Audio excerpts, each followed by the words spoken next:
Good evening, good morning, everybody. I'm Vaidya Manvikar. I would like to welcome you all to the Global Council for Ayurveda Research's GCAR Global Webinar Research Series. GCAR, Global Council for Ayurveda Research, is an international non-profit organization based out of USA. Our mission is to encourage, educate, and facilitate basic clinical and interdisciplinary research in Ayurveda.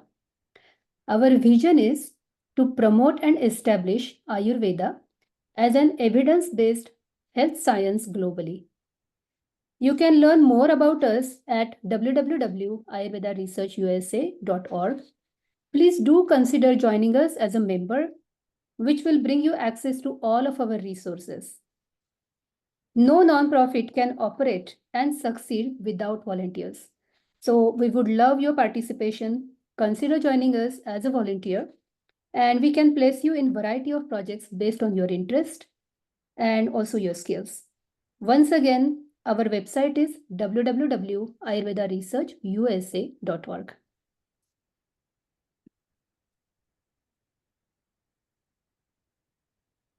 Now, let me welcome our eminent speaker today. Professor Vaidya Sanjeev Kalra is a distinguished expert in neuropsychiatry, bringing over 18 years of extensive experience in the diagnosis and treatment of neuropsychiatric conditions, holding an MD in Manasa Rog, Evam, Manovikar, and dual masters in hospital management and finance. He seamlessly blends clinical acumen with strategic leadership. Professor Kalra is renowned for his specialized focus on ADHD, attention deficit hyperactivity disorder, where he employs innovative therapeutic approaches to improve patient outcomes. As an executive leader and health administrator, he is committed to advancing mental health care and fostering an environment of excellence in clinical practice. His dedication to research and education positions him as a pivotal figure in the field, inspiring both colleagues as well as the patients alike. Professor Kalra, now it's over to you. We are very Thank you. Thank you once again, Dr. Savri and the team, beautiful team, GCAR, for inviting me here. I'm such a blessed person today as a speaker to be on this platform. And I congratulate everyone on this platform for being a trusted partner and a valuable, participants all over the world, US and all over the world. So before starting, I would like to, go through a little bit more into the psychiatric conditions as we move little more deeply into the mental health. It's very first thing to, understand what exactly is the mental health condition or disorder in the form of disorder and what we are going to talk about. So today we have a very special interest on mental health, and mental health is uh, actually globally it's one of the leading conditions now, leading disorders world over. Every if I'm here in the US, I'm talking about the conditions here, mental health conditions. Every 1 in 4 people have severe mental health disorders, and every 3 students out of a class of 30, they suffer from, means 10% of the students do suffer from ADHD. And so this is a big opportunity for me to present today in front of you all about my experiences and how I used to diagnose, prognose, and treat these kind of disorders in children.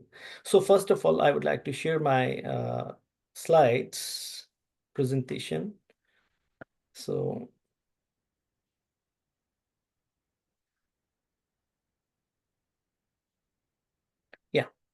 So today we are going to speak on Ayurvedic management of ADHD, which stands for attention deficit hyperactivity disorder.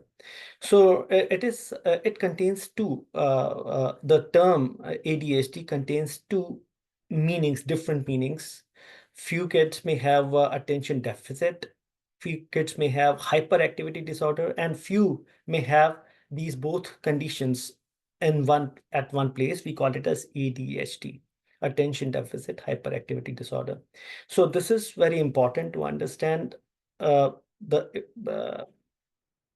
the symptoms first, that how we used to see our clients, what age they can represent, because nowadays we have EIP, early intervention programs all over the world, which help us to diagnose at the very early stages of the disorders. Even though it may be mental health conditions like ADHD, or we call it as behavioral condition as well. So ADHD or autism, they are also, they can be diagnosed at as early as like 1 year or 1.5 year, right? So,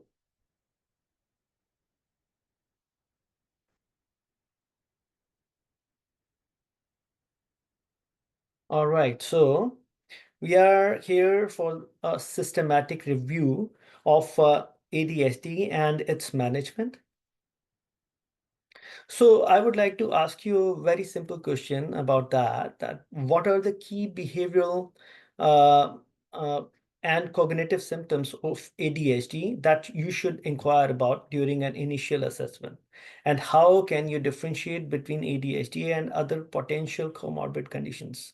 So this is a question for you people, uh, just to keep these things in your mind, that why we are talking about such a sensitive condition, and what you should see in the early days of a child when they come up with some of the symptoms to you. So this is very important, to not just make a diagnosis, but also just to think from the perspective of a parent when they come up with some stress that their child is behaving in that manner, and they are little worried about, or they are stressed about, they are not able to go anywhere because of that, or our child is making chaos out of those situations when they meet someone publicly, or the child plays with other kids publicly. So that's the thing. When, or if a child is school going child, the complaints from the schools you may receive, that the parents used to receive, that what kind of, how the child is behaving in the class, how the child is behaving towards the teacher, how the behavior is towards teacher and other kids, whether they are into the verbal fights, or kind of defiant behavior sometimes, or the child is pushing others, or creating chaos in the form of like breaking the things around. So many behavioral traits, you would understand that from a parent's perspective. So it's not something that you have to tag, but it's something that you need to understand first, that why and how a child is coming to you. So a question for you just to remember, that I can ask you again for the outcomes of this. So occurrence here, again, there should not be any bias, but this is not a biased condition, but this is statistically research-based. I'm going to share that the occurrence rate in kids is about 10% all over the world. 10% all over the world, very common, but very common against boys, in the boys, very common in the boys rather than the girls. So, attention deficit hyperactivity disorder is one of the most common neurobiological disorders in children and adolescents. And it may, go as in the adulthood as well, though it is told that when the child grows near to goes on to become an adult, the symptoms of ADHD, they decrease or they go away, right? Go away means it's not a disease, but yes, the symptoms tend to, calm down. So ADHD is characterized by a persistent pattern of inattention or hyperactivity and or impulsivity along with that, which is frequently displayed and more severe than typically observed in individuals at a comparable level of development. So this is something very important. It's not just we are talking about here the three symptoms: inattention or hyperactivity along with us, or impulsivity as well. But at the same time, you tend to have different symptoms from the teacher's perspective, from a parent's perspective. It's also with the concentration span, the memory span, the concentration span, and how a child is sitting in the class, the frequency, the child will always be on toes, right? Always be on toes. Sleep disturbance would be there. And so many other symptoms are concurrently, follow up with these specific symptoms. So the symptoms of ADHD usually become evident in preschool or early years. Early years, as I said, I mentioned that these can be evident as early as possible at the age of few months when when a kid is about to, walk. They, even though 9 months, 10 months, 12 months, kids, those even kids can show up those mild symptoms. And that goes, however, the median age of onset is 7 years, median age, when they have very strong traits of ADHD, that is 7 years. For many individuals, ADHD symptoms improve during adolescence as age increases. So as I have mentioned that it decreases, the symptoms decrease, cannot, because I have very few cases which they turned on to they went on to become adults and still the symptoms were persisting. So I can tell that the symptoms mostly persist during the adulthood as well. So here, what are the how do we then not only just correlate or differential, we make differential diagnosis from other conditions, but also how do we diagnose, how do we prognose, and how do we treat them, this kind of condition. So here, two things from Ayurvedic perspective, I would like to ask again another question. So I'll move on to the next slide and then I'll get back to you with this. So you must understand the financial burden as well on the parents and adverse effects. So adverse effects, when I say this is exactly to not to blame or name the medical science we have, but yes, there are severe side effects from methylphenidate, which is brain stimulant. At the same time, the other medications for prefrontal cortex stimulants are also there, atomoxetin, which is being used these days very frequently and for adults as well. And that tends to be, kind of that causes severe side effects in the form of, again, disturbed sleep, anxieties, anorexias, stomach pain. So this is something when we talk about these adverse effects, they are very not common. They are actually there. Means it's something that a parent can definitely think of why they should choose integrative therapies along with Ayurveda and Panchkarma. So why that is so, the parents, even here in the US, they are actually becoming more and more awareness. They are becoming more aware about the consequences, about the adverse effects or side effects from the modern medications. So second point comes when we talk about the financial cost burden. So it causes a dramatic, dramatic pressure on the parents, because parents, on the one hand, they are stressed about out from their kids problem, and on the other hand, they are stressed about stressed out of their cost burdens because of these problems, these conditions. Sorry.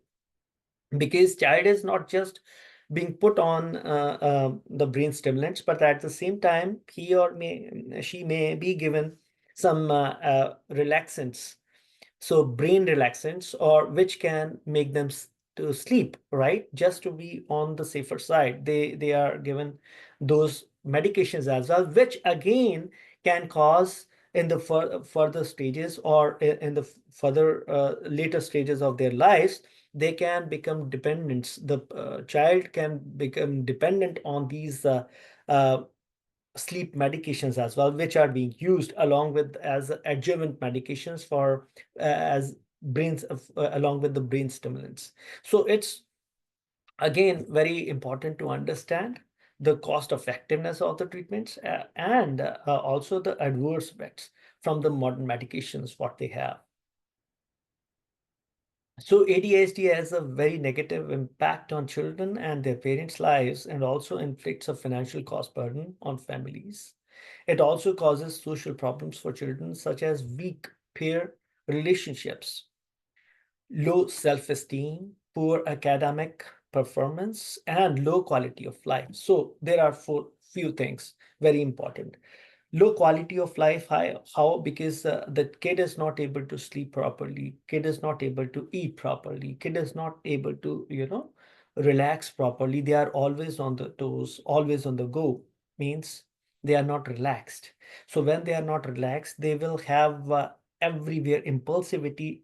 uh, uh, Making decisions would be a little more difficult for them, right? When they take decisions, mostly the decisions are wrong, or they go against them, right? Their financial conditions. So then poor academic performance is also one among the top conditions, where they are not able to perform properly because they are not able to be attentive. They are not that attentive, and at the same time learning, the concentration is poor over there. When the learning or concentration is poor, there will be less memory span, and because of that less memory span, the person is not able to retrieve the memory whatever is needed to execute the functions of higher intellectual things. So here, when we uh, think about that, that the results overall, the academic results go down, and because of that, the peer pressure increases.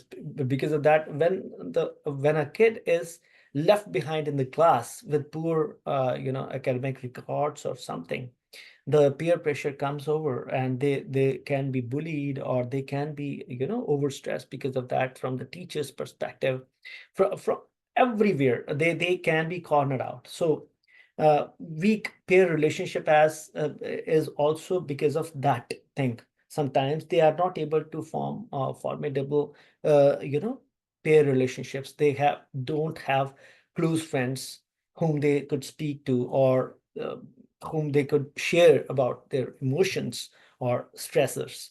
So they tend to become more depressed after this, right? So ADHD is one condition, but the uh, associated complaints or conditions, they can turn into anxieties or depression as well in the later stages of the life, like adolescent age or adult age. They don't have many good friends or good friends at all.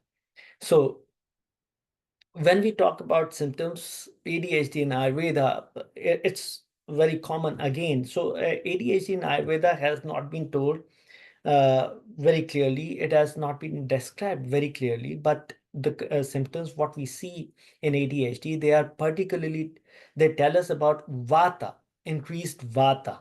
So what are the vata's qualities or increased vata features? We need to see those vata qualities.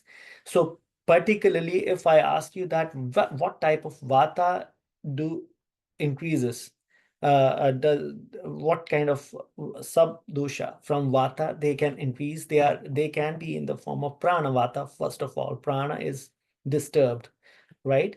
And since we are talking about anorexia and digestion as well, they tend to be constipated. So when prana is increased, smana is also hampered, right? Smana vata for digestion, which is also hampered associated with that. And from that, apana can also be, associated. Apana vata. They all three of them, they align with each other and they tend to be disturbed. And because of that, so the other symptoms you can think about, sadak pitta is also associated, then kapha is also associated. You need to think about what exactly the symptoms are there, which where exactly, if the child tends to become more aggressive, you have to see that the role of sadak pitta over here, that whether sadak pitta is moving into the prana vata or prana is moving under sadak pitta's pulse while diagnosing these stages. So you need to see that we need more of kapha, like more talpa kapha over here. But during the early years of the growth, we need more kapha. So there is lack of kapha in these kids. Lack of kapha means we have to increase the qualities of kapha.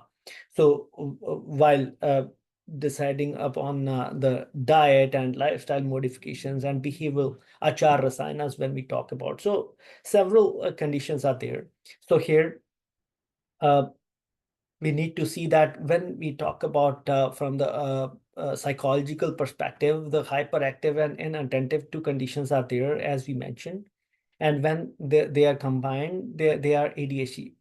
Complete diagnosis is ADHD. So there are hyperactivity. The hyperactivity in the form of very fast or think thoughts, thought hyperactivity. They can think a lot or very fast. Then hyperactivity can be mental as well. Everywhere they are, they are not organized well. They are unorganized everywhere. So mental hyperactivity, and can have a need to move and always be on the go. So if they speak, they may speak very fast, they may walk very fast, they may do any activity very fast. So hyperactive,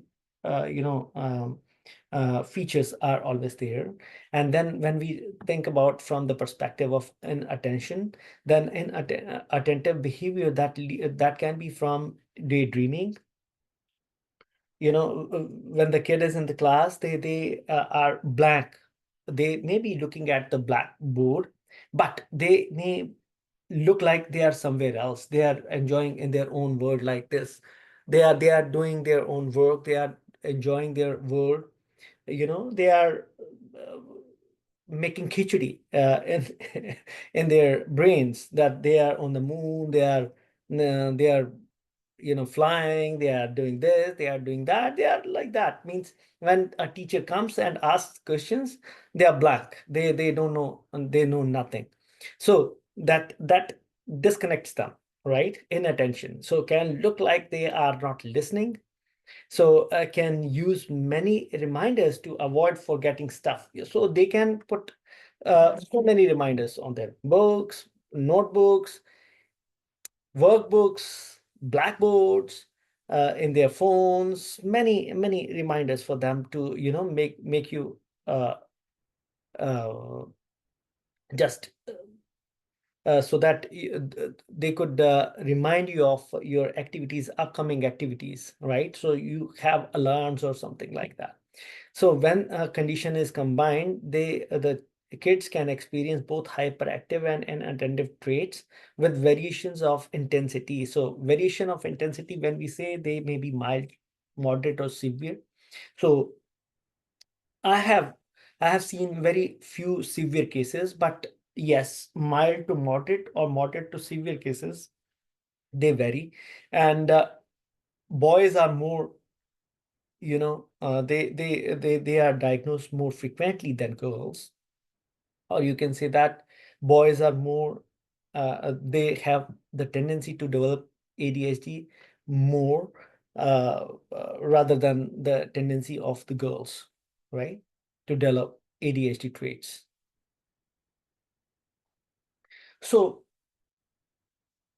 when we talk about the Ayurvedic treatment that aims to restore the deranged equilibrium of doshas, so regulatory functional factors of the body through various techniques, procedures, regimens, diets, and medicines to provide an effect.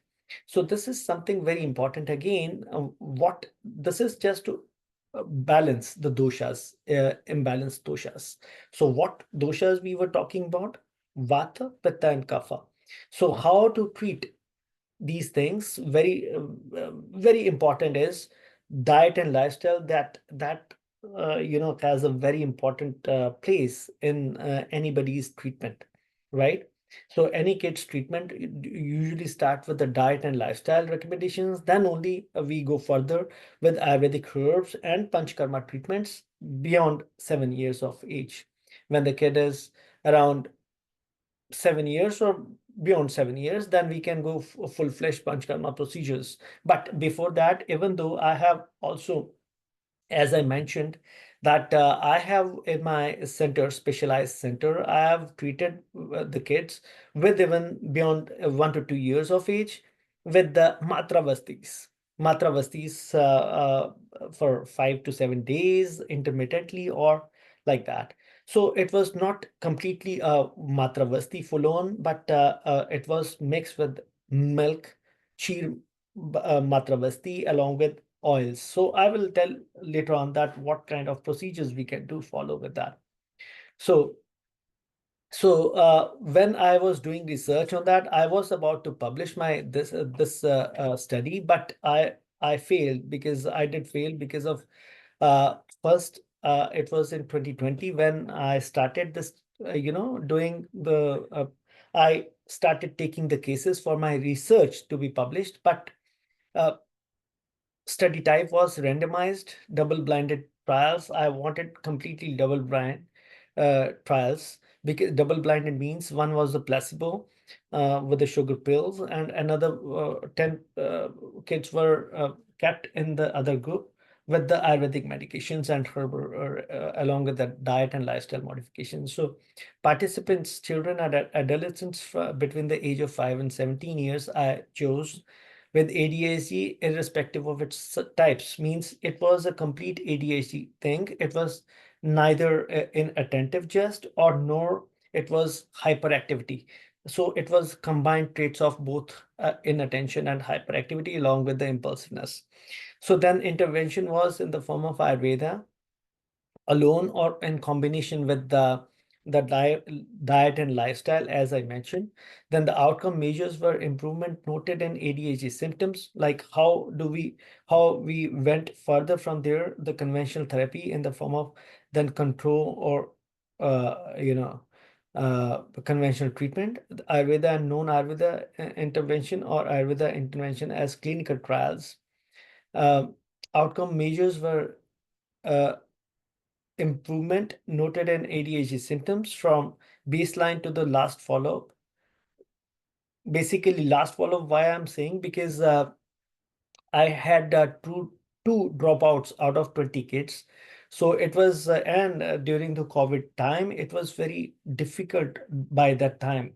It became to just follow, but I had follow-ups, good number of follow-ups from the cases. So I used Connors rating scale for ADHD, rating scales or any other validated scales I'm going to mention about in further slides.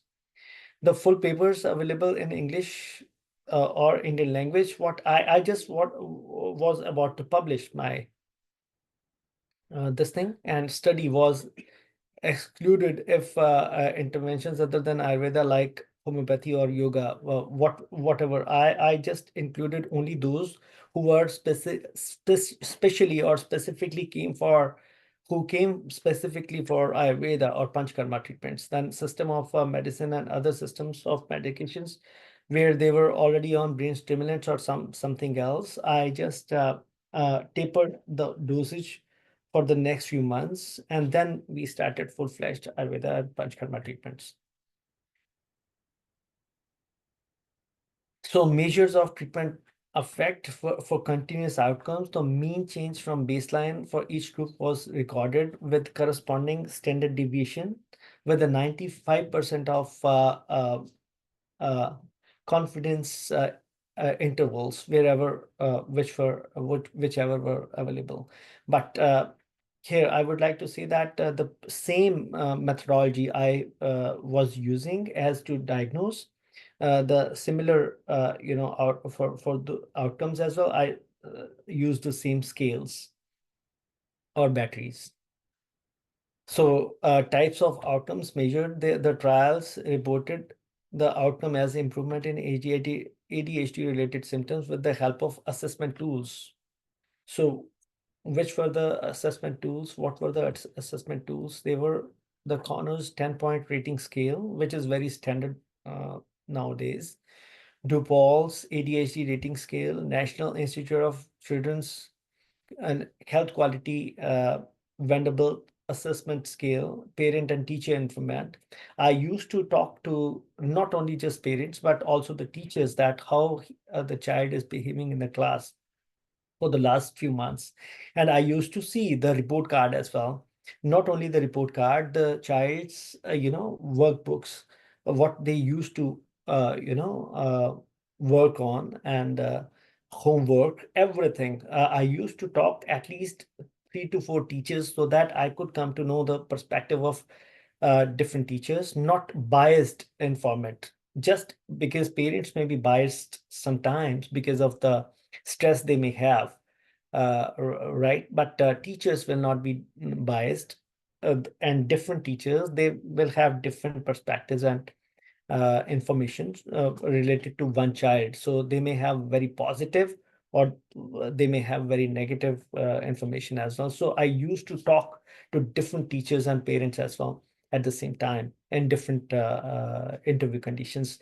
So in addition to that, reaction time by Vernier chronoscope, finger dexterity test, change in the coefficient of the division of attention span, and Kaufman assessment battery for children, Mindomatic software to test cognitive functions by using finger tapping test, choice reaction time, choice discrimination test, etc. were also used as other outcome measures. So I used to take the kids already diagnosed, or even they have to be diagnosed with the symptoms they were coming up to me. So we had a very beautiful team of psychologists and two psychologists basically. One was child psychologist and one was adult psychologist, so clinical psychologist. So we have specific pediatric psychologists who was very well trained for uh, doing all these batteries or tests on kids in a very safe manner and safe environment.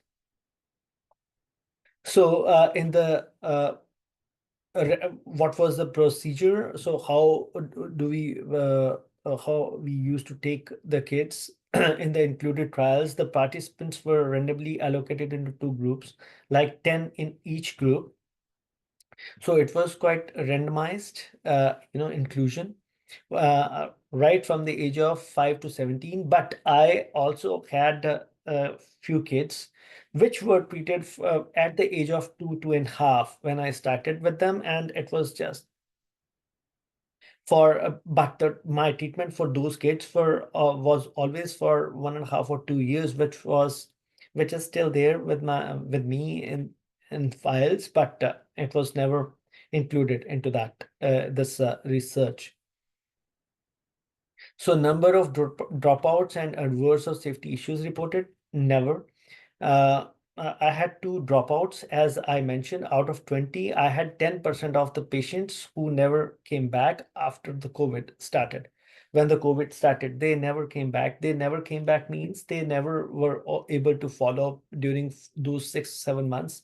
After then, they vanished. It means they disappeared. They never contacted back. And in 2021 I moved to the US, so I don't know if ever they tried to approach me as well after that, but none reported any safety issues or adverse effects because Ayurveda, I'm a strong advocate for using multiple therapies at one time, but for the research study, I just wanted to go either with single herbal compound kind of medication, or just the placebo medication, because it makes a lot of work to uh, organize in detail for each of the symptoms, and then with each of the herbs, each of the properties, everything, it becomes more and more difficult.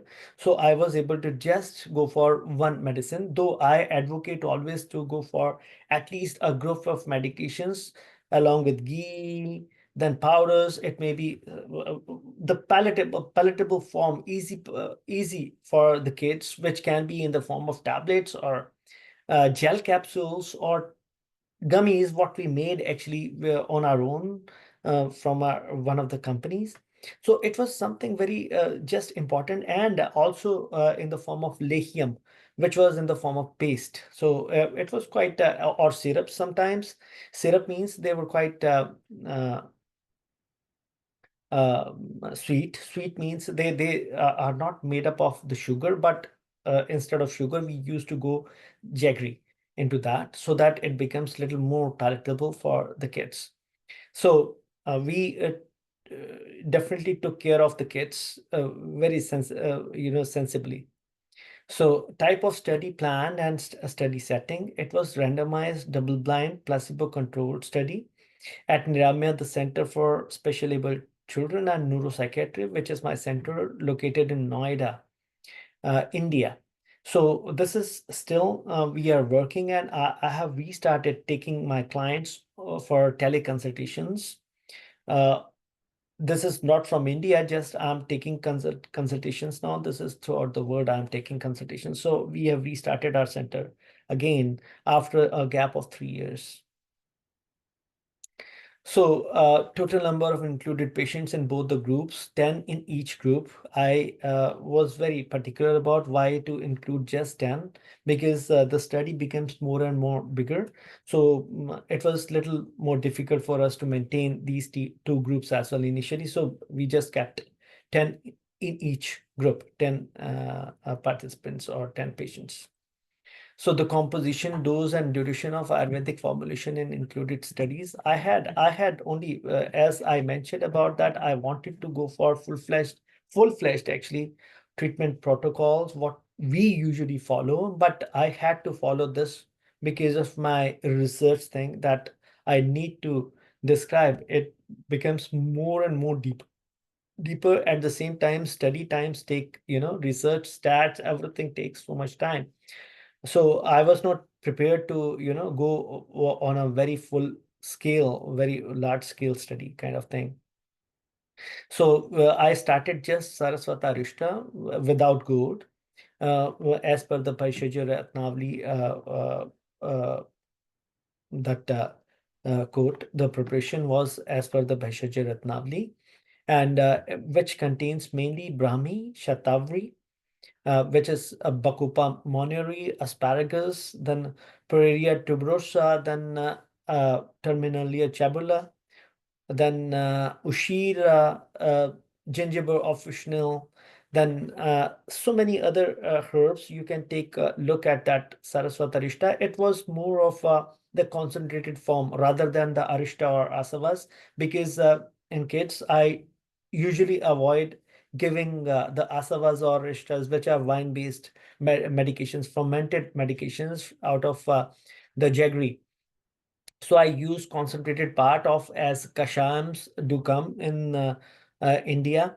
So I was more of towards that thing, because this is more concentrated. At the same time, it is directly from the plants. So that uh, gives less or no side effects at all to the kids. So it was little easier as well, just to mix it with little bit of honey or sugar, and then in the same quantity of water we can give. So the dosage was 0.10 ml uh, per kg per day in two divided doses with equal quantity of water after meals. So we kept it for 12 weeks initially, but we could go up to 6 months, like 24 weeks at least, because it was only a single herbal formula what I was going to use. So the study time I took around 3 to 6 months. So the comparison, Ayurveda versus placebo, assess the efficacy of Ayurveda treatment over placebo in this domain. Ayurveda treatment reported statistically significant results at the end of 3 months of treatment in reducing core symptoms of ADHD, which are in the form of inattention, hyperactivity, or impulsivity when compared to placebo. So it was very important to see where the changes are and how the changes are. So the total ADHD score at that study, single study, the number of participants were 20, and the mean difference, the statistical method was mean difference, and the effect size was minus 4.26. And the in the both domains under what we were talking about in attention subtype and impulsivity subtype, because I actually included both those things, so it was a combined type of thing. So overall score was around 3.43, the median score for both of these symptoms for my study, and the number of participants were 20. So the summary of the main results: the study enrolled 20 participants and the duration of treatment ranged from 3 months to 6 months. In addition, the entire time points for the assessment of the effect of the intervention for the trials was not actually, I would say that it was not very much uniformed. So because as I mentioned that that study time was very crucial for me, 2020 when the COVID came. So I had to actually close my uh, center for a few months, totally for a few months. I was not able to even take the clients as a telehealth consultation. But after 2 months of the gap, we started taking the teleconsultation. So it started again. So it was little disorganized at that time. So this included study took place particularly in India, my Noida center. And implication for research. When we talk about, there is a need to develop standard treatment duration for interventions to assess the efficacy and need to be followed by long-term follow-up to check whether the effect of the intervention is sustained after the completion of the treatment. Yes, we as I mentioned to you that the case studies I couldn't follow up with because I had to move to the US and I had to close down my center. So I had to take this thing properly. The follow-ups should have been made properly, and the treatment outcomes we had to include them as well. Those study as well, that study as well to should have been included into this, that whether the effects were sustained or not after the treatment of 6 months. But most of my clients, they say that the symptoms are, the study was very impressive, though the symptoms partially, the 40 to 50% of symptoms have gone. So they have not since then. They few of them are still in touch. They keep on telling that yes, the symptoms are very less in intensity, and they would like to take the treatment again in the form of panchkarma treatments, right, or Ayurveda if we have to go for any kind of therapy. So, role of diet, yoga, lifestyle, and other integrative therapies. As I mentioned, that Achar Rasayana is other than the so there are three kinds of therapies in Ayurveda. Uh, it has been mentioned that uh, either you go for Di Dhairya Atma Adi Jnanam. This is a big thing. Big thing means very deep-rooted principle for mental health conditions, or to be on a very sattvic stage The Dhairya Atmadi Jnanam means Pradnya Parada. You have to, the role of intellect comes very important over here. So, Dhairya, if, developing the patience levels, and Atma Adhinyanam, self-awareness. So this is a big thing when a child is adolescent enough or adult enough to, understand all these uh, basic, things. They tend to understand the value of these therapies as well. Then why we are advising them to be on this condition like the Dhairya Atma Jnanam, or then other therapies are also in the form of um, Adhyatmik, Adi Bhautik, and Adi Daivik. Adhyatmik means again the spiritual.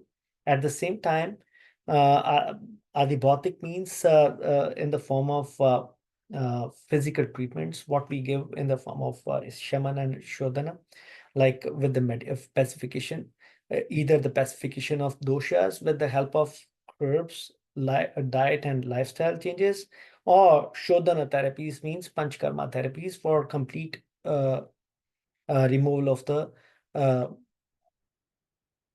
root causative factors. So there are Daivik are always Adi Daivik means you can uh, we also tend to advise in the form of a mantrocharnam or specific pujas or wearing some stones like gemstones I'm talking about particularly, and specific dates like a Rudra puja is always very important. Rudra means Lord Shiva, and Lord Shiva's blessings, to take blessings of Lord Shiva is very important for mental health conditions. So it's very important to, go for on specific dates. We tell to perform pujas, or and along with that, wearing some specific stones, gemstones, or clothes, the colors combination, then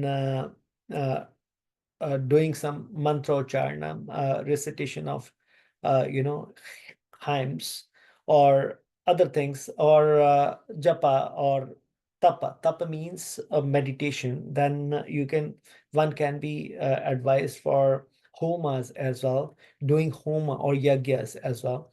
These are the specific, advices for Adi Daivika uh, type of therapies. And other than that, Adhyatmic, when we were talking about, they are not purely spiritual, but they can be as a CBT of present days as cognitive behavioral therapies, and that can lead to a very uh, sattvic life, spiritual development of a person, where he or she may become more aware of their surroundings and the outcomes as well. They tend to know about themselves, that what's best for them, what's good for them, what's wrong for them, what they should, you know, follow, what they should not follow.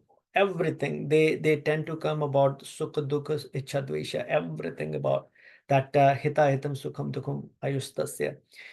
Hit ahit, what is good, what is bad, means what is compatible, what is incompatible. So everything uh,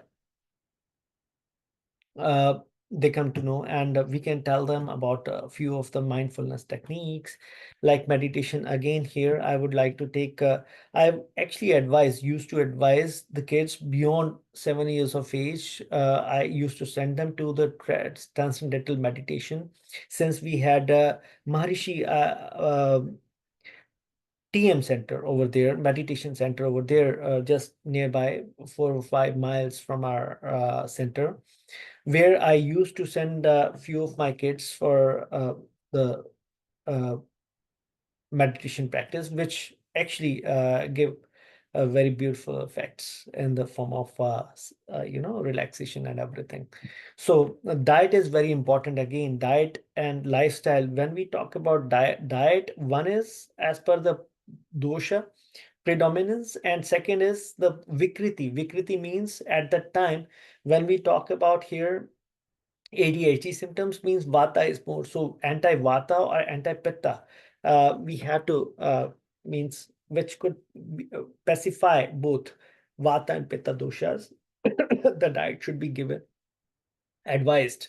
So specifically, I used to be very careful while advocating all these things because kids are very choosy, and they show so many tantrums while having the meals or something. So we used to be very appropriately advising while advising the meals or food diet plans for them.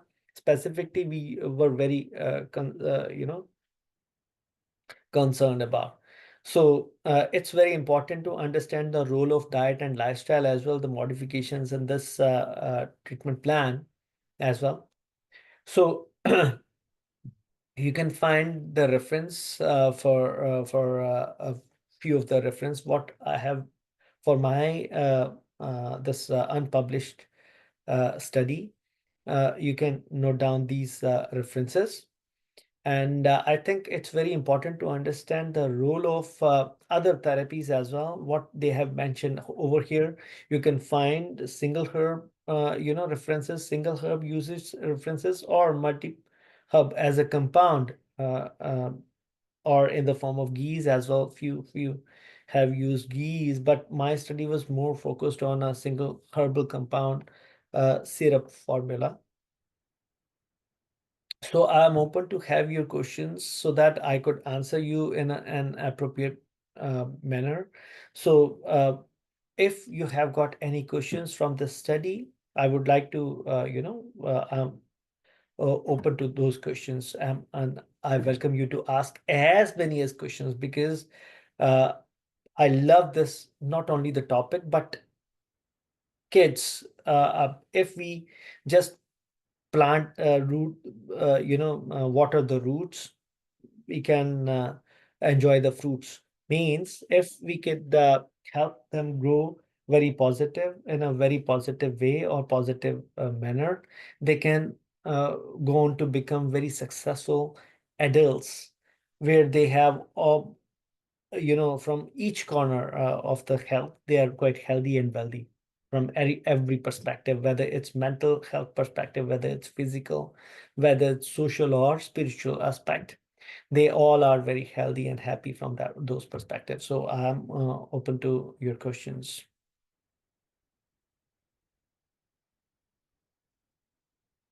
Thank you. For more information, if you would like to go to my website, you can just log onto this website and get the information, whatever you want to, or even if you would like to be in touch sometime, just let me know for any reasons, for any of the symptoms, or any help you may need.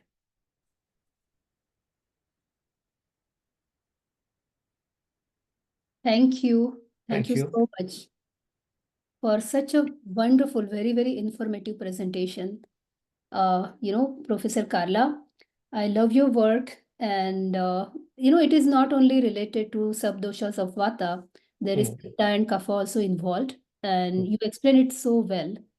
And yeah, I mean, this will be really very helpful for people who are having issues, as well as it will be good for the Vaidya community and yeah, all the Ayurvedic fraternity to know what work you have done and mm, how it can be elevated, to the yeah. next level. Yes. I would like to tell you, Dr. Savri, that we at SDM Hassan, where I am from, where I did my MD in South India. Mm-hmm. Actually, I learned a lot from the southern environment in India. That's totally different from northern environment. Not only the environment, but the usage of the herbs, how we choose in North India is totally different from southern India. So now, when I and honestly, again, this is not biased, statement from my side, but when I tend to, choose any treatment for any of the conditions or any clients of mine, I always choose from the southern perspective because that is more plant oriented, that is more towards purity, the direct connections between the herbs and per people. It is not just like, it is more into sattvic kind of treatment option. I would say that more sattvic, more connected, and more spiritual. Whereas North India side, we tend to use few of the herbal mineral preparations as well, where gold is being used, and gold has been advised as one of the best cognitive for the cognitive development as well. Correct, We correct. tend to give at the time of birth as well to kids, to the newborns. We just have them licked with the honey and brahmi as well. Ghee, honey, brahmi is being used with gold. Swarna prashan we do. So Varnaprashan is very popular. Yeah. yes. So, Yeah. but I am just telling that I was very much impressed from southern perspectives, because they tend to, go very nicely, very sattvic compositions they have, and I love those treatments. And that's why I started using not only the therapies, just the medications, but also the panchkarma widely in my practice, just at the age of 2 or 3. Though it has been advised to go beyond 7 years, right? 7 and 70, but Yeah. panchkarma I started using at the age of 2, 2.5, or 3, with just little matra vastis.